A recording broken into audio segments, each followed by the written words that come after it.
Hello, everybody. Welcome and welcome back to Pilates Teacher's Manual, your guide to becoming a great Pilates teacher. I'm Olivia. You can get the latest updates and join my community at buymeacoffee.com/Olivia Podcasts or follow along on Instagram at Pilates Teacher's Manual. Pilates Teacher's Manual, the book, is now available. You can purchase it and other podcast merch at shop.oliviabioni.com. You may have noticed that the intro music is a little bit different, and this is really exciting.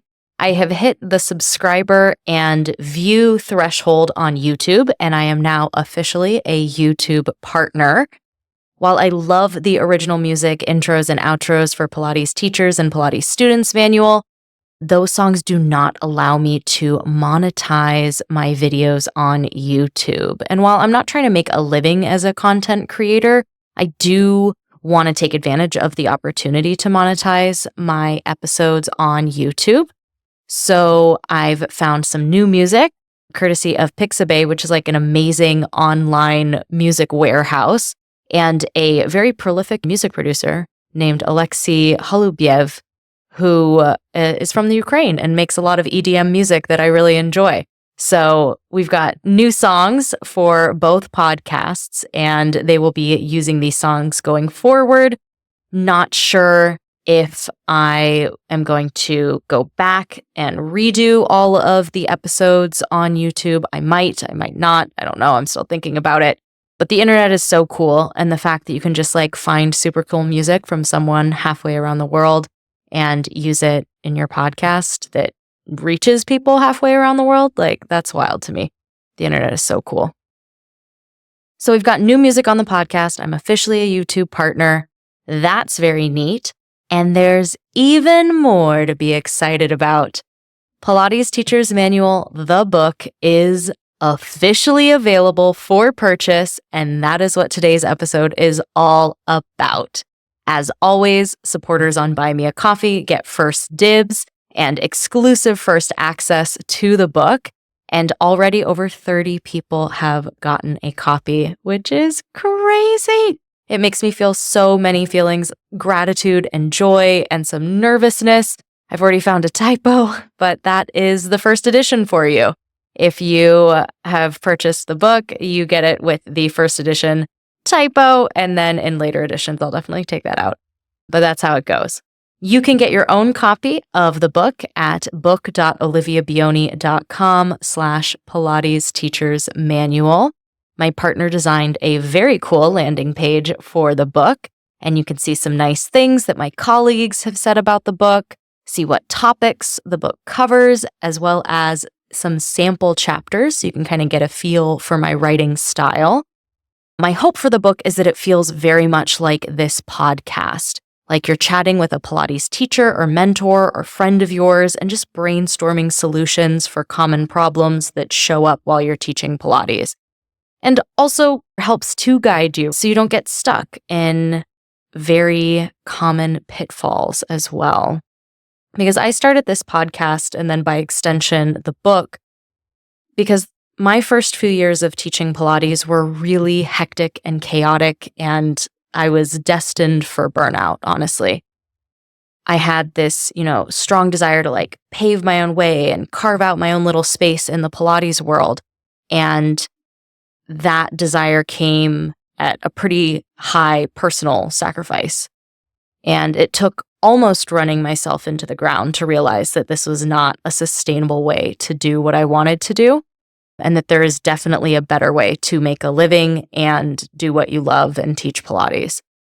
So I want teachers who come after me to learn from my mistakes, to do better than I did, to be a better Pilates teacher faster than I was, and just recognizing that trial and error works.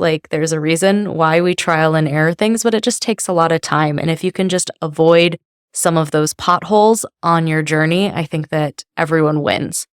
I definitely want you to hit the ground running as a teacher and know what you want going into it and have just some superstar skills under your belt that even as a brand new teacher, you're just ready for action, ready for anything. So my book covers a really entire journey of teaching Pilates. It's not perfect and it's not all inclusive, but it covers like several touch points on your Pilates teaching career, starting with becoming a Pilates teacher.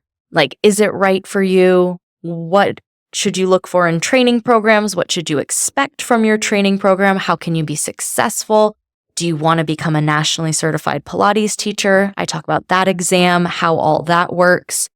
So I've got a whole section of just like becoming a Pilates teacher.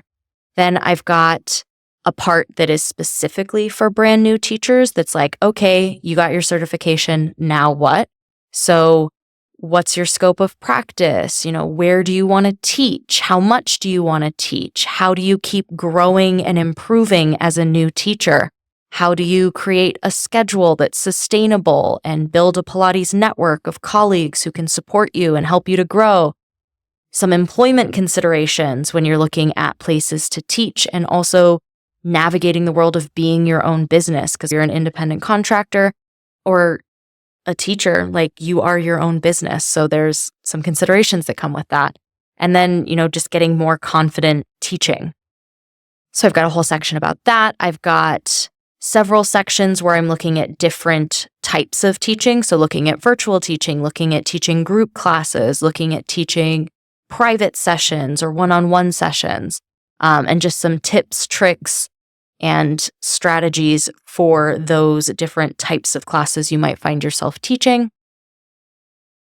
Then I've got some theory, which I love also. So I talk about optimal theory and ways to teach movement based on motor learning strategies.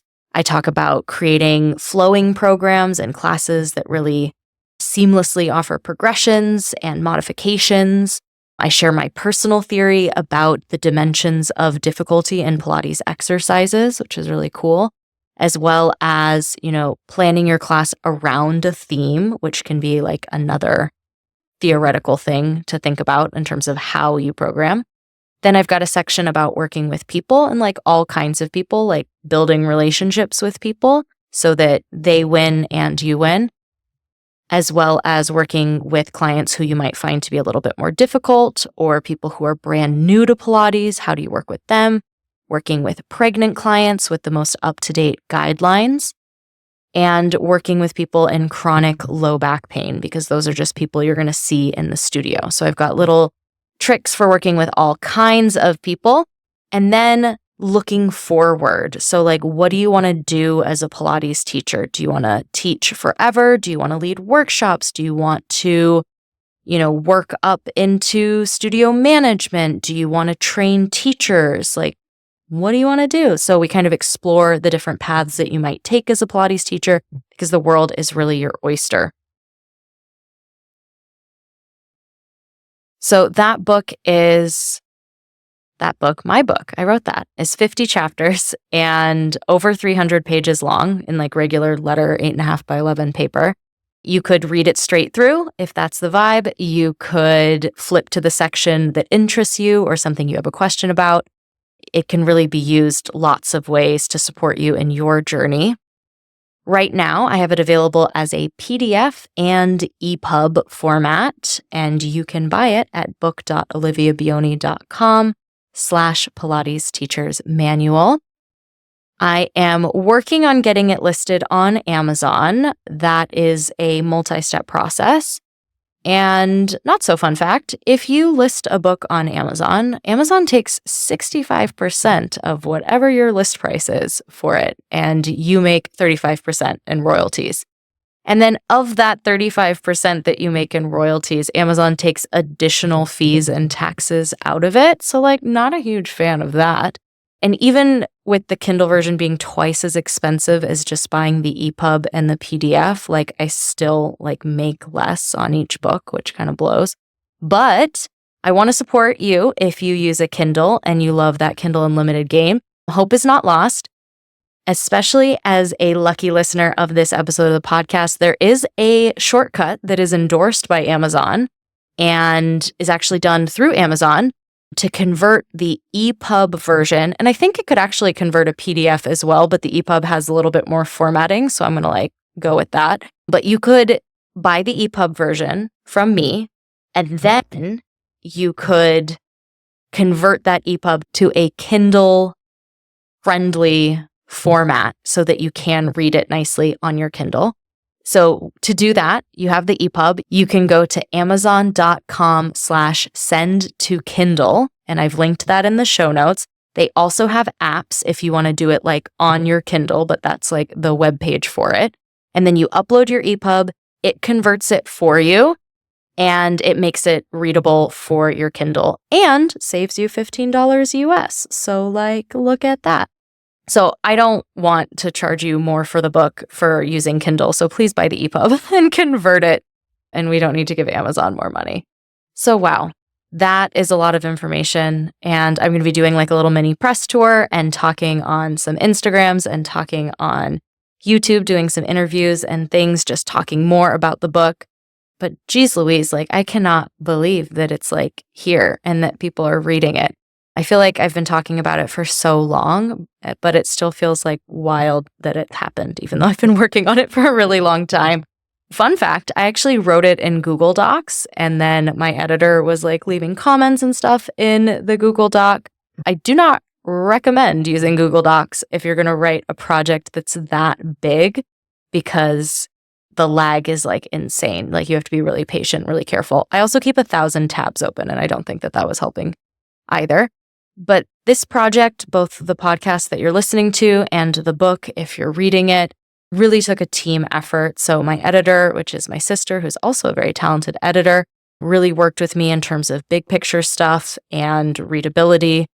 My partner, who's a web developer genius, helped me with formatting and setting up the merch shop and setting up the landing page, which is really nice. I think you should check it out. And all of the topics that are covered, it didn't come from a vacuum. It came from conversations that I had with listeners in DMs or emails, from coffee chats with Buy Me a Coffee members.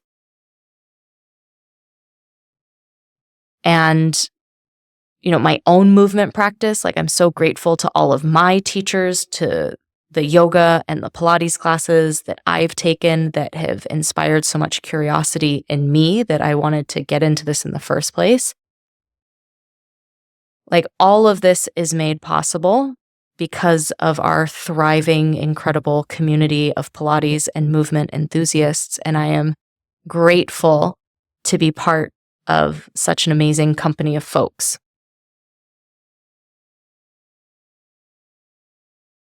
So thank you for listening to the podcast, and thank you for being part of this project in all the ways that you are. Huge thank you to my supporters on Buy Me a Coffee. I'm so looking forward to this month's chats. So much has happened. We've got so much to chat about, but I'm here for your questions, for brainstorming and just bouncing ideas off of each other. And I want to hear where you are in the journey. And if you're reading the book, I want to hear about your experience with the book as well. I hope you have a great couple weeks, and I'll talk to you again soon.